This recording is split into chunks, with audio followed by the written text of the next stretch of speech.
Olá, meus caros alunos, vamos dar sequência, ao nosso assunto sobre o processo de tradução da informação genética, a expressão gênica propriamente dita. Tá?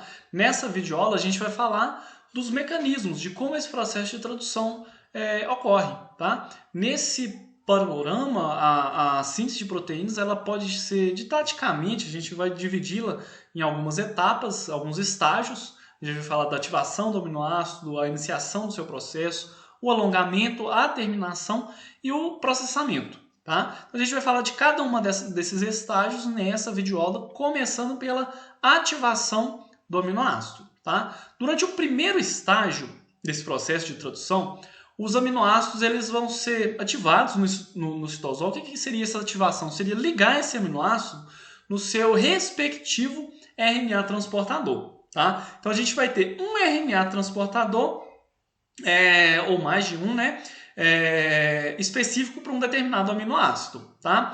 Então, o que acontece? Durante o primeiro estágio, a gente tem aqui algumas enzimas. Essas enzimas são denominadas de aminoácido RNA transportador sintetases, ou podemos falar aqui de RNA transportador sintetase.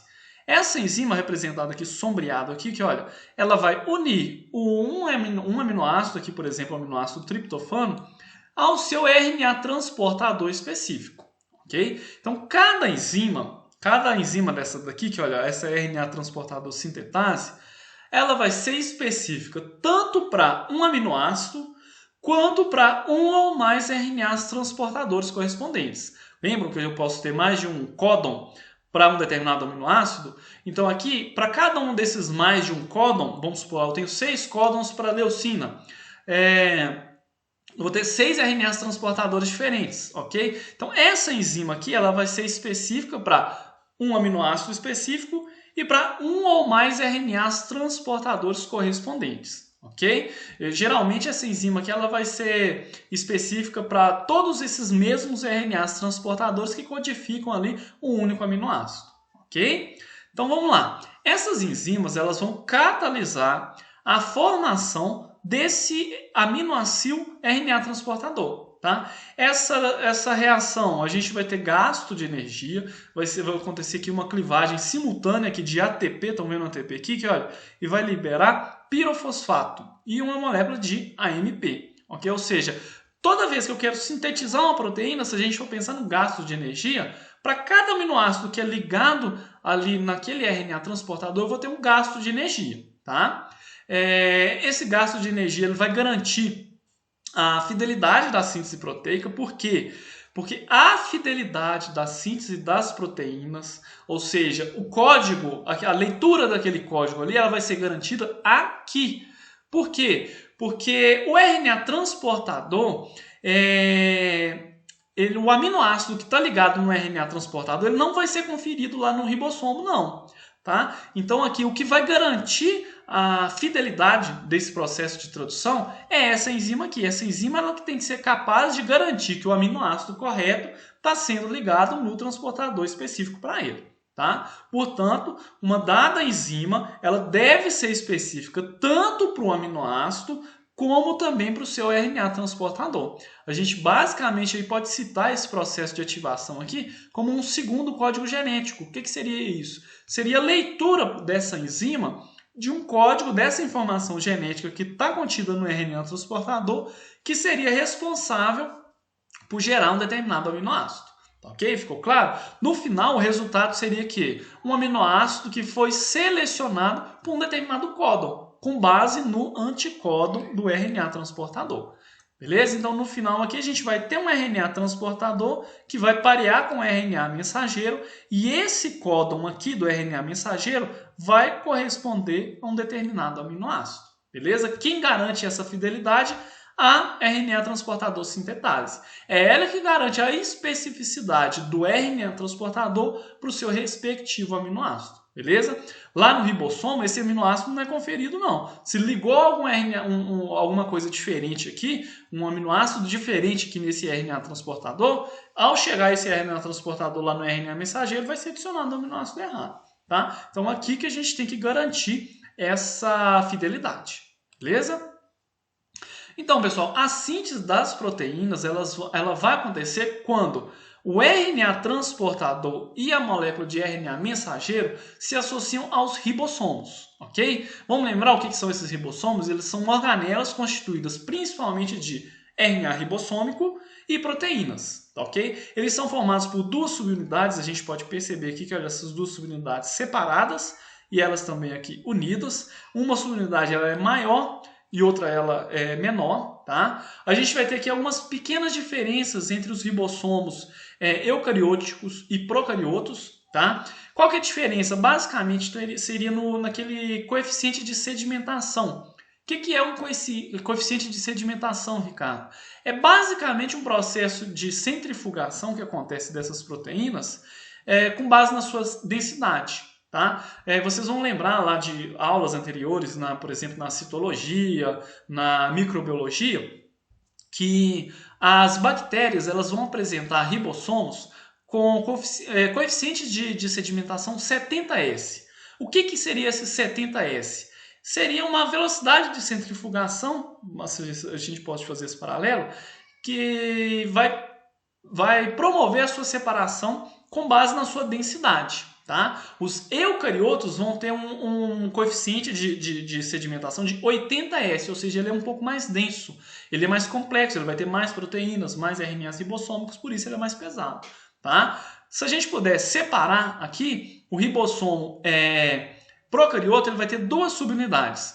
Uma que ele vai ser de 30S, ou seja, tem um coeficiente de sedimentação 30S, e o outro é 50S.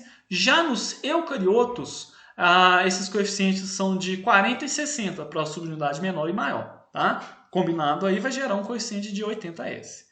Fato é que, tanto nos procariotos quanto nos eucariotos, os ribossomos vão posicionar os outros dois participantes aí na síntese de proteínas, o RNA transportador e o RNA mensageiro, de modo que o códon do RNA mensageiro ele possa interagir com o RNA transportador. Aquela interação que a gente viu aqui anteriormente, olha, RNA mensageiro com RNA transportador, só acontece na presença do ribossomo. Beleza? Ficou claro? Então, o RNA ribossômico aqui, presente nos ribossomas, eles vão ser responsáveis por essa estabilização do complexo de iniciação e para que tenha aí os demais participantes desse processo de tradução que a gente vai ver agora. Tá? Então, a gente vai começar então a falar do processo de tradução propriamente dito, no processo de iniciação. Tá? A iniciação aí do processo de tradução, tanto em bactérias quanto em procariotos, ela pode ser dividida aqui em 3 estágios. Tá? É um processo no qual a gente tem aqui, representado aqui em rosa, que aliás, duas subunidades aqui, a 30S e 50S, aqui eu tenho uma representação do processo de tradução em bactérias. Tá? A gente tem aqui a atuação de alguns fatores de iniciação, aqui eu tenho representado o IF1, 2 e 3, são 3 proteínas que vão participar desse processo de iniciação. Tá? A formação aqui do complexo de iniciação, ela precisa que as duas subunidades sejam separadas. Tá? Como é que isso acontece? Vamos prestar bastante atenção nessa animação aqui, que fui eu mesmo que fiz, tem um trabalho para poder fazer, então vamos prestar atenção aqui para vocês, todo mundo sair aqui entendido com isso. No primeiro estágio da iniciação, ele também pode ser dividido aqui em 3 estágios, o que vai acontecer? O fator IF3 ele vai se ligar à subunidade 30S, aqui, ó. O IF3 vai se ligar, promovendo a separação do complexo, das duas subunidades. Tá? E deixando aqui a possibilidade, então, da associação das outras proteínas. Tá? Quando o ribossomo ele encontra-se ainda dissociado, ou seja, separado, tá vendo aqui que a gente tem alguns sítios, né? Deixa eu voltar aqui. Eu tenho o sítio P, o sítio A e o sítio E. Tá? O sítio P ele tem uma função específica, o sítio A tem outra função específica, a gente vai ver cada uma delas, e o sítio E é o sítio de saída do RNA transportador. Ele fica presente apenas na subunidade maior. Quando a gente tem aqui a separação das duas subunidades, a gente tem aqui os dois sítios, né? Sítio P e sítio A. Então, quando ele encontra-se separado, o sítio A ele vai ser ocupado pelo outro fator aqui de iniciação, o IF1, impedindo que qualquer RNA transportador se ligue ao sítio A durante a iniciação. Tá? O que a gente tem que perceber aqui, ó, novamente aqui, que olha, o sítio A ele vai estar ocupado, de modo que seja possível o posicionamento aqui agora do RNA mensageiro. O que tem que acontecer? O RNA mensageiro ele tem que estar posicionado no ribossomo de modo que o códon de iniciação ele tem que estar numa região onde vai ter o início do processo de tradução, onde vai acontecer aqui, que olha, no sítio P. Então, esse códon aqui, que olha, o A, o G, ele tem que estar posicionado especificamente no sítio P dessa subunidade menor aqui do ribossomo, ok? Então, para isso daqui, primeiro, na iniciação em bactérias e também em células eucarióticas, a gente vai ter aqui esse sítio específico. O AUG, a gente vai relembrar que ele é específico para o resíduo de metionina. Ele vai atuar, então, como iniciador do processo de tradução. E aqui a gente vai precisar de 2 RNAs transportadores diferentes. Eu vou ter um RNA transportador específico para iniciação e um outro RNA transportador que vai ser específico para a leitura dos códons AUG que estão no interior do RNA mensageiro, tá? Diferentes desse códon de iniciação. Então, um deles é utilizado exclusivamente como iniciador. Tá? A gente tem que promover um processo de diferenciação desses 2 RNAs transportadores. Tá? O RNA transportador que vai carregar o aminoácido que vai ser utilizado no processo de iniciação, ele vai ser modificado, ele vai ser adicionado um grupo formila àquela metionina, e esse grupo formila aí, formando a metionina formilada, é que vai diferenciar esse um RNA transportador do outro, permitindo que ele seja utilizado no processo de iniciação. Vamos ver como é que isso funciona? Primeiramente, antes da gente falar de como que esse RNA transportador chega aqui, a gente tem que imaginar como que o RNA mensageiro ele chega no ribossomo e como é que ele consegue se posicionar de maneira específica, o AUG aqui, nesse sítio P. Tá? Como é que isso funciona? Como é que esse RNA mensageiro ele chega e se acomoda especificamente o AUG no sítio P para que esse processo de iniciação possa acontecer? Seguinte, todo mundo prestando atenção aqui, que ó, aqui eu tenho alguns exemplos de RNAs mensageiros aqui, de E. coli, para alguns determinados tipos de proteínas diferentes, tá? Não vem ao caso. Eu quero que vocês percebam o seguinte, o sítio AUG, tá todos aqui representados aqui em verde, eles vão conter o código pro início do processo de tradução, e antes desse códon aqui a gente vai ter algumas regiões, alguma sequência aqui que a gente chama de sequência Shine-Dalgarno. Shine-Dalgarno são os pesquisadores que descobriram essas sequências, tá?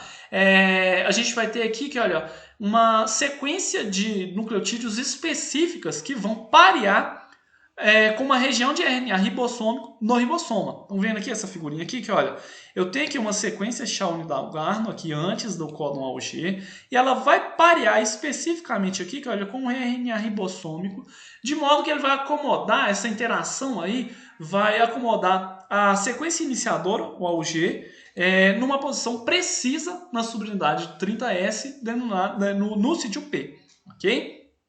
Então essa sequência Shine-Dalgarno aqui nada mais é do que uma sequência aí que vai ser de pirimidinas do RNA ribossômico que vai ser complementar à sequência de purinas no RNA ribossômico aqui do ribossomo. Então essa sequência aqui ela pode ser um pouquinho diferente dependendo do RNA mensageiro, mas ela sempre vai conseguir identificar no ribossomo aqui no procarioto essa região aqui, essa Shine-Dalgarno, para posicionar um AUG, tá? Seguinte, essa interação, esse processo de iniciação aí nos eucariotos ele é um pouquinho diferente, ele é mais complexo, a gente vai ter algumas similaridades, tá? A primeira diferença é que ao invés de 3 fatores de iniciação que a gente viu aqui anteriormente, que olha, esses 3 aqui, que são necessários nas bactérias, nos procariotos, nos eucariotos são necessários 12 fatores de iniciação, tá? E além disso, o processo de posicionamento do códon AUG no sítio P também é diferente. Nos eucariotos, nós não temos essa sequência Shine-Dalgarno aqui para parear com o RNA ribossômico. Do contrário, a gente vai precisar do seguinte.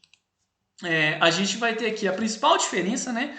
Vai ser que o processo de reconhecimento desse códon aqui, que é o AUG, Estão vendo aqui, que olha na figurinha aqui, esse códon aqui que é o código para iniciação. Ele não vai ser reconhecido aqui pela sequência de Shard-Dalgarno, na verdade vai acontecer um processo de, como se fosse um escaneamento do RNA mensageiro a partir do cap 5'. Lembram do cap 5' que a gente viu lá no bloco passado? Além dele proteger o RNA contra o processo de degradação, ele vai ter um sítio aqui de reconhecimento na subunidade 40S, isso aqui no ribossomo eucarioto. E a partir desse cap 5' aqui, a gente tem aqui os fatores de iniciação que vão fazendo um processo de escaneamento. Tá? Ele vai rastrear esse RNA mensageiro aqui até o encontro do primeiro AUG, posicionando ele ali no seu sítio específico para que possa acontecer a iniciação. Tá?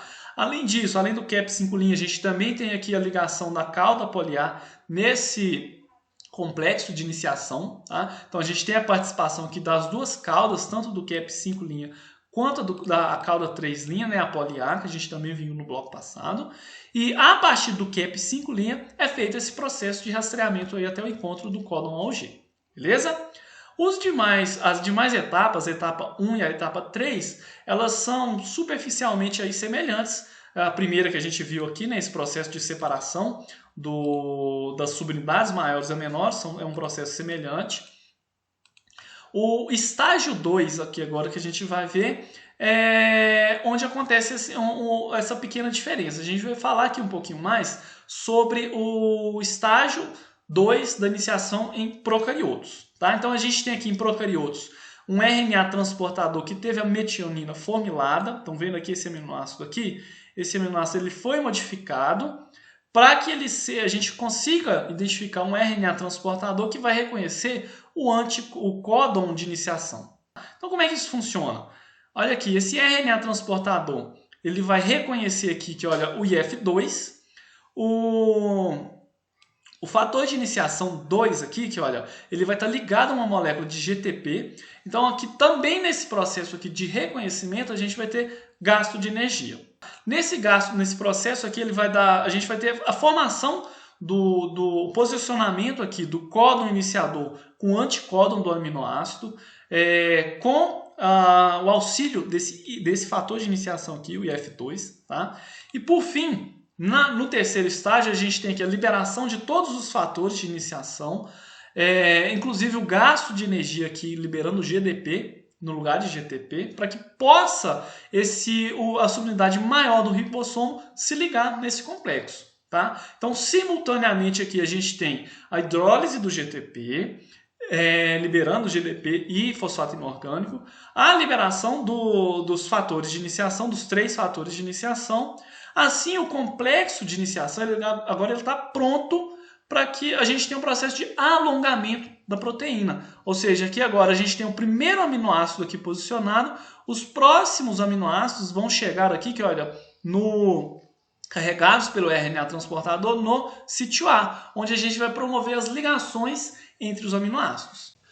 Então a gente vai ficar por aqui nesse estágio de iniciação da síntese de proteínas. E na nossa próxima videoaula a gente continua, o vídeo ia ficar muito grande se a gente falasse de todas as etapas, então na nossa próxima videoaula a gente começa a discutir o processo de alongamento da síntese de proteínas, ok? Fico aguardando vocês no nosso próximo vídeo.